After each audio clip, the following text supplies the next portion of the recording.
Ayan mga lodi. Dito tayo sa sa taas ng Kisame. So yan yung yung style nung araw ng mga installation mga lods. Yan. Ganyan.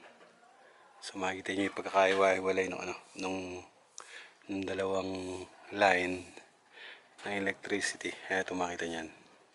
So mga nagkakahiwalay yan. So and nakaano ng porcelain na holder. Makikita niyan. Ewan na di. May porcelain holder yon kada Then kasi yung dating mga trusses ganyan wood. Kaya dyan nakakabit. So yung mapapalitan natin is papalitan natin mga lods. Try muna natin dito sa lugar na to. Kasi dito tayo aakyat mga lods. Pag na-clear natin to, isa-isayin natin papunta sa lugar na yan.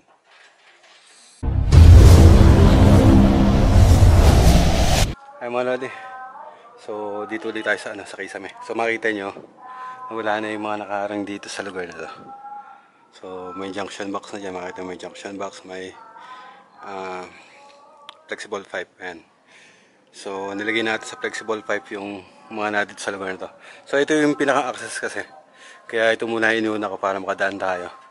Then makatawid tayo papunta doon sa may ilaw na yung mga lods. So doon natin lalagay yung mga junction box or full box para papunta doon sa breaker mga lods. So lalagay na natin ng flexible pababa doon sa bagong breaker mga lods. Bagong funnel. So ganun na lang gagawin natin. Mukhang mahirapan kasi tayo doon sa apat na pipes na pinakita ko sa inyo. Tatanggalin yon, then hilahin natin yung wire, then tsaka natin uli i-shoot dun sa bagong pipe. Ganun na lang gawin natin. Baon na lang tayo ng apat na flexible pipe dun mismo sa likod ng sa likod ng father papunta dun sa main panel mga lods. Then iakyat natin dito sa Kisame.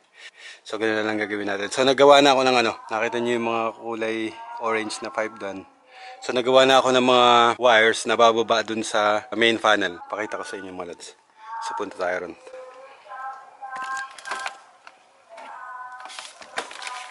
Ayan mga lodi. So nakita nyo, naka-ano ko ngayon, naka-cover all ako. Pasok tayo ng Kisame kaya nag-cover all tayo mga lods. Dahil may tubig tayo.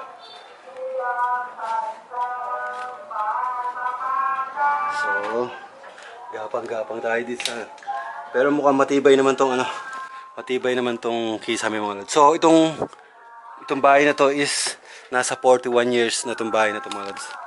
41 years old na yung bahay. Then nagdala na rin tayo itong tabla para apakan natin mga lodi. So kita nyo yung maraming porcelain holder. So dun lahat bumaba yung mga dun din yung apat na pipes na tiniktik natin before. So yung apat na yun is may mga laman na 2 pairs ng wire. So apat na pirasong wire nakalagay dun sa sa half-inch na pipe na yung mga lodi. So ang gagawin natin is nagawa ako dito ng mga ito na mga lods.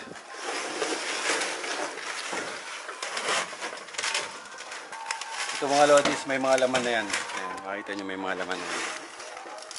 So yung mahaba, ito yung mahaba na to, ito yung sa panel. So apat na pipe din, apat na flexible to. Makita nyo may marking yan. 1, 2, 3, then yung isa wala. So yun yung pang 4 ko. Then dun sa laman, makikita nyo yung 1 na to. May marking siya na yellow, then yung isa black. Ayan mga lods. So yun yung pagkaka-partner ko ng wire. Para hindi na tayo malito mga lods. Mahirap mag-trace pa tayo. So lagyan nyo na ng marking, lagyan nyo ng line 1, line 2 or neutral nyo. Para pagkasan nyo doon sa baba, kasi mayroon pagpababa-baba mga lods. So meron tayong katulong dito, binigyan tayo ng katulong dito sa taga dito sa sa bahay. Kaya lang nandoon siya sa baba. Siya yung siya lang yung mag-aabot-abot ng mga So tayong umaakyat lang. Eh mga lodi. So wait, ko muna itong yung electric pan natin mga lods. May dala na yung electric pan dito. Ay mga lodi, so meron tayong electric pan. Makita nyo may electric pan tayo dito. So dito tayo sa dito tayo sa Kisame. So ay mga lodi, so nagawa nga ako ng apat na pipes katulad ng apat na doon. Ibababa na natin yun doon, i-prepare natin doon, ilaglag natin. Then may mga marking na yan. Ang gagawin natin is pagsasamahin natin yung ilaw sa sala, then ilaw dito sa dito sa may kwarto, diyan sa lugar na yung mga lods. Dito part ng sala ng kusina. So dito natin mapapalagay sa gitna yung yung mga junction box. So yun yung gagawin natin diskarte. So naglagay tayo ng pipe. So itong pipe na to, ito yung gagawin natin na panghila papunta ron. Kasi mahirap tumawid doon, makita niyo yung lugar. So itatawid lang natin itong mga pipes na to dun. Then ibababa natin. Then dito yung mga junction box natin mga lods. Diyan natin ilagay yung mga junction box. Dito kahit ilera natin yung junction box dito. Fix natin yung yung junction box. Then yun yung magdi-distribute. So apat na pipes yun, dalawang ilaw, isa sa sala, isa sa mga kwarto mga lods. So outlet ganun din, sa sala, isa sa kwarto. Ganun ang gagawin natin paghati-hati mga lods. So yung mga ilaw pagsamahin natin sa junction box. Pero magkaiba ng circuit yung mga lods. Meron dalawang magiging circuit nun. Isang circuit dito, then isang circuit doon sa kwarto. So lalagyan na lang natin na marking. May marking naman yung mga wire na yan. Makita nyo yung wire mga lods. Sa isang ayan, makita nyo sa isang pipe. Then, parehas number 3.5 mm to. So yung sa ilaw, yun na rin gagamitin natin na para hindi na magpabili-bili tayo ng So isang size na lang yung ginamit natin para sa feeder nung yung mga dito, yung mga wires dito mga lods. So ito yung magiging feeder niya, number 3.5 or number 12 AWG. So makikita niyo yung difference nung dalawang pares na wire mga lods. Isang yellow, then isa black. Kaya makita nyo. So dalawa na yan. So yan yung palatandaan ko na magkaiba na circuit yan. Then alam ko kung ano yung line 1 and line 2 dun sa circuit na yun. Makikita nyo dun sa circuit. Ay mga lods, nakita nyo dun sa dalawang wire na yan. May yellow pa rin dun sa isang yellow. Then sa isa yellow rin. So yan yung pinakang pinakang line 1 ko. Yan to. Yan ang pinaka line 1 ko. Then yung walang tapes, yun yung line 2 or neutral. So ayan mga lods. So pwede nyong gamitin yung ganyang marking para hindi na kayo magpabalik-balik or para isang na lang kayo. Pag baba nyo ng wire is alam nyo na kung ano yung ite-terminate nyo dun sa baba. Alam nyo na kung ito ite-terminate nyo dito sa taas. So yun na yung palatandaan. Sa pipes, may mga palatandaan yung pipes. Makita nyo 1, 2, 3 yan. 1, 2, 3 then sa wala. 0, 1, 2, 3. So yun yung palatandaan ko dun sa baba, then palatandaan ko dito sa taas mga lods. So ayun mga lods, so ikabit ko muna to. Try ko hilahin yung wire papunta ron. Tingnan natin kung aabot yung wire doon. Kung di aabot yung wire is dito natin ilagay mga lods. Kasi mostly ang home run is na dito mga lods. Ayan, makita nyo yung yung mga tumawid na to. Ito, ilaw and outlet na itong dalawa na to. Yun yung ginawa natin doon sa lugar na yun. Makita nyo yung may flexible dyan. Yan yung ginawa natin sa ilaw yan. Wala pa yung sa outlet. Ayun mga lods. So yan nakahilera na yan. So home run yan nung ilaw and outlet galing doon papunta doon mga lods. So mas malapit siya dito sa lugar na to. So kung dito natin ilalagay kung aabot yung itong wire na pinutol natin, dito natin ilalagay. Kung hindi, try natin doon para sa diretso lang doon sa lugar na yun. So para mas maganda doon sa lugar na yun mga lods. So isang lang sila, isang hilera lang. Ito yung wire na pwede natin, pag nakabit natin doon, temporary muna natin itong mga to. Doon sa ilalagay natin na junction box. Para lang magkailaw lang uli sila. So hindi natin makakaya na kasi may tao, may gumagalaw ngayon dito, may mga ginagamit na electrical. So nangyayari step by step natin ginagawa ito mga lods. So hindi natin basta tayo magpapatay din, tsaka natin gagawin na tatanggalin yung mga wire na yung mga lods. So hindi natin ginagawang ganun mga lods. So kung ano yung iniwan natin na, kung ano yung nadito na outlet, kung ano yung nadito na mga switches, is iyon pa rin yung gagamitin mo lods. Walang babaguhin nun. Ang babaguhin lang dito is yung mga wiring mo lods. So yun lang yung babaguhin natin dyan. So ay mga lods So ilayin muna natin yon. Then ihanap natin ang paglalagay yung junction box.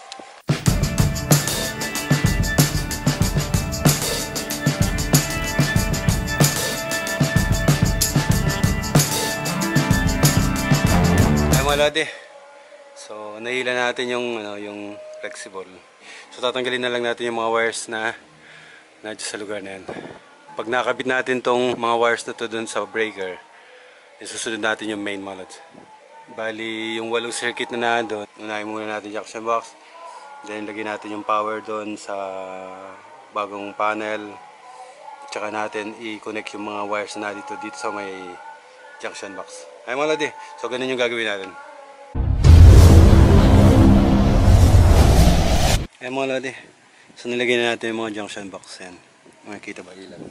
Ay mga lodi, so nakalagay na yung mga junction box, nilera na lang natin dyan. Yung 4 na tubo na yan, apat din yung ihulog natin. So kung ano yung laman doon sa mga bawat tubo na yun, yun yung ilalaman natin dito sa dun sa flexible natin, papunta doon sa baba, mga sa bagong panel. So para lang malagay natin yung mga wire niyan doon sa bagong panel. Then pagkapatay natin, hugutin natin yung luma and yung main line para lang makabit natin yung main line doon sa bago. Then itong mga luma is temporary muna natin dito. Pwede na ngayon natin yun isa-isahin pagtanggal nitong mga wires na ito, mga lads, kung tatanggalin na natin yung wire. Pero i-confirm pa natin doon sa ano, kasi nagpabili tayo ng isang wire, parang hindi pa papapalitan lahat, mga lods. So ang nangyari lang is dun sa main breaker, then papunta dito sa mga junction box na to. Yun yung magiging ano natin. Kaya hindi muna natin tatanggalin itong mga lods. So i-confirm pa natin muna kung ilalahat yung rewiring, mga lods. Pero pinaliwanagan naman natin sila na kasi dun sa tagal nung itong bahay na to, 41 years na to, mga lods. Yung bahay is 41 years na. So talagang need na palitan na yung mga wire. Ang alam ko is 20 years lang yung mga ganito, mga lods. 20 years is talagang pinapalitan na to. Alam niyo naman dito sa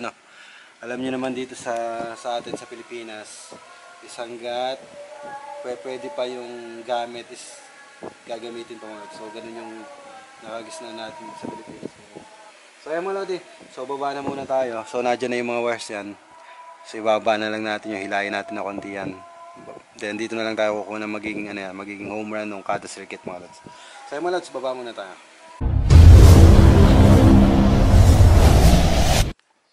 Ayan, mga lodi. So nabatak natin yung wire.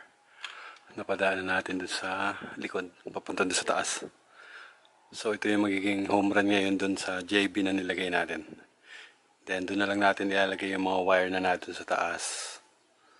Para kung papalitan yun pa unti-unti ay maano natin. Madali natin malolocate yung kung nasan yung mga wire na yung mga lods. And nado sa gitna ng kisame. Hindi na banda dito sa Kasi mahirap dito, mga lods, sa kanto na to. So mababa na yung bubong doon, hindi tayo makakaano doon. Kaya ganyan na lang ginawa natin. Mabatak natin yung wire papunta doon sa gitna. Para doon tayo magte-terminate sa gitna, mga lods. Ay, mga lodi. So, iwan muna natin to. Muna natin doon sa taas. Check natin yung mga pwede natin ilipat.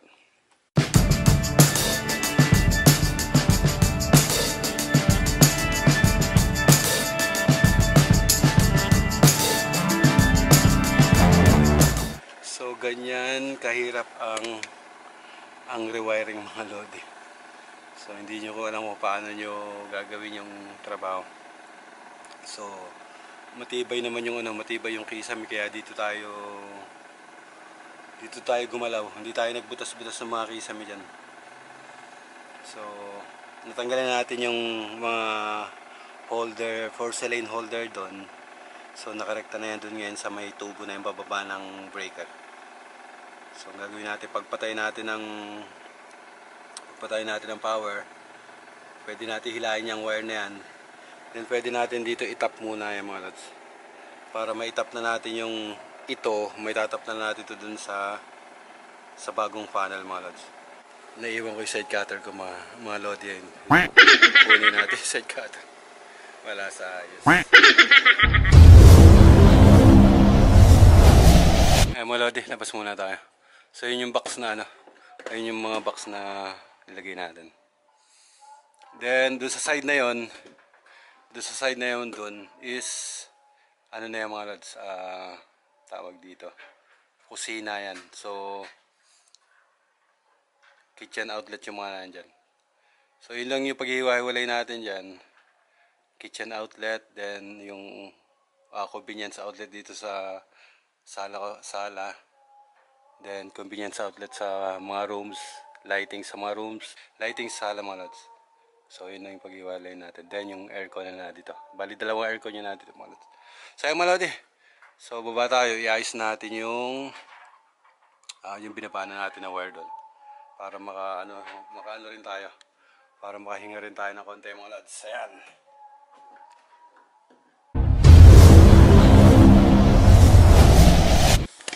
Ay mga lodi, so nilagay na natin yung mga wire. So yung wire na yan, may mga tagging yan. So alam natin kung ano yung magkakasama dun sa pipe na hinila natin.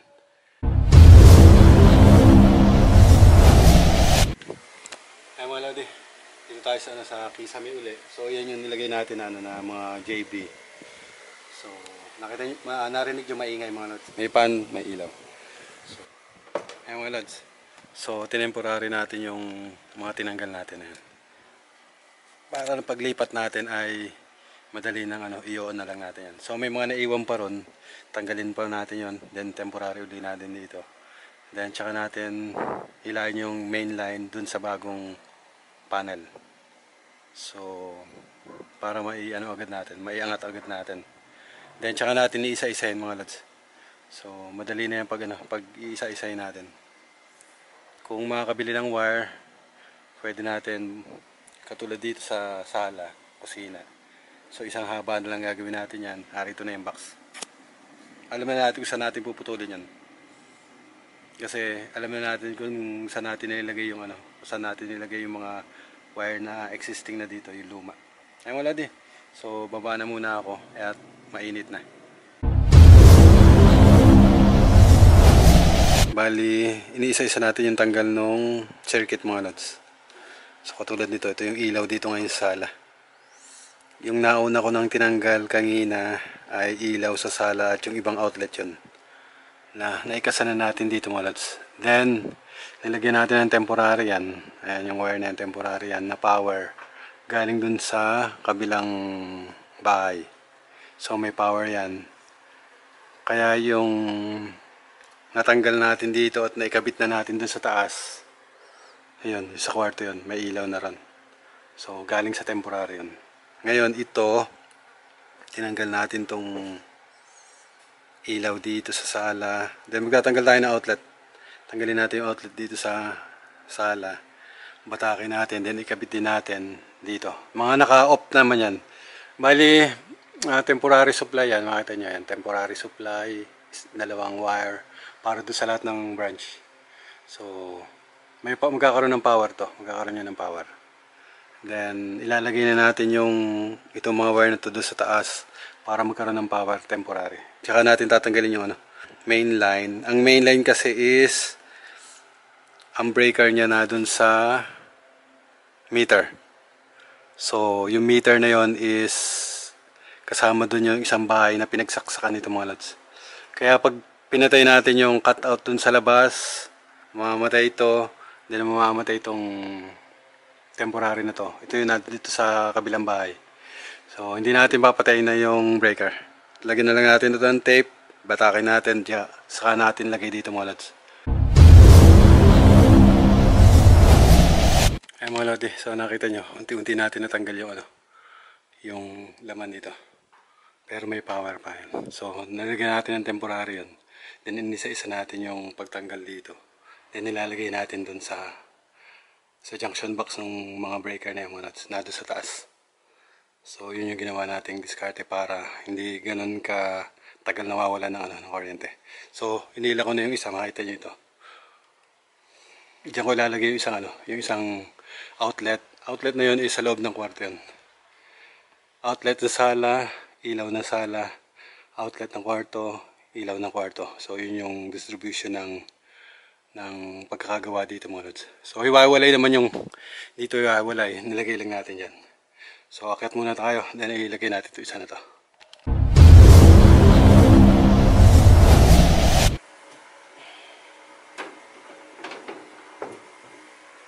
Ayun mga lodi, makita nyo yung kalat. So yung mga wire na tinanggal natin sa panel, pinabot natin yan dito. Then tinamporary natin. Para pagtatanggal natin isa-isa uli. Hindi na natin tatanggalin pala. Maglalatag tayo ng bagong wire para sa mga ilaw. So ide-direkta na natin yan. Kasi hindi natin magagawa ng isang araw lang yun mga lods. So kaya ganyan ginawa natin. Temporary muna natin. Para pag uwi natin ay may power yun dito sa bahay. So lagay ko muna yung isang dito.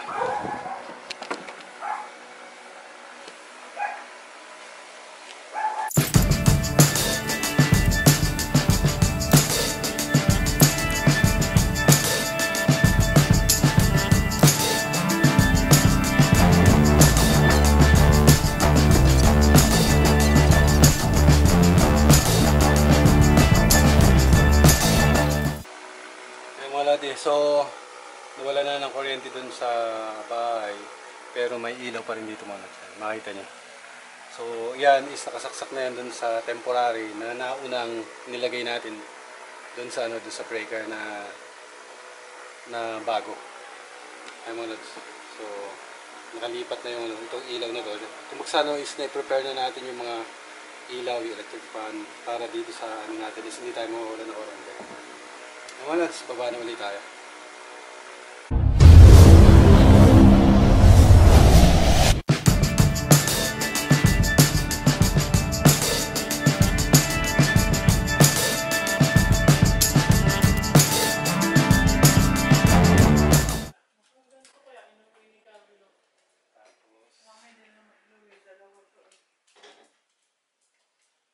Ay mga lodi, so wala na yung dito, wala na yung mga wire.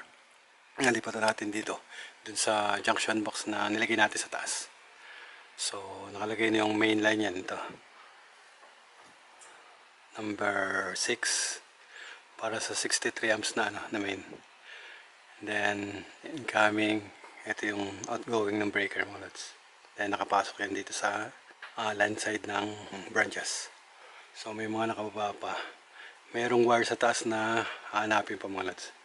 So baka may gamit yon. Then may dadagdag pa tayo na ilaw doon sa likod. Ay mga lods, so sa ngayon gumagana na ngayon to. And wala na yung mga dito.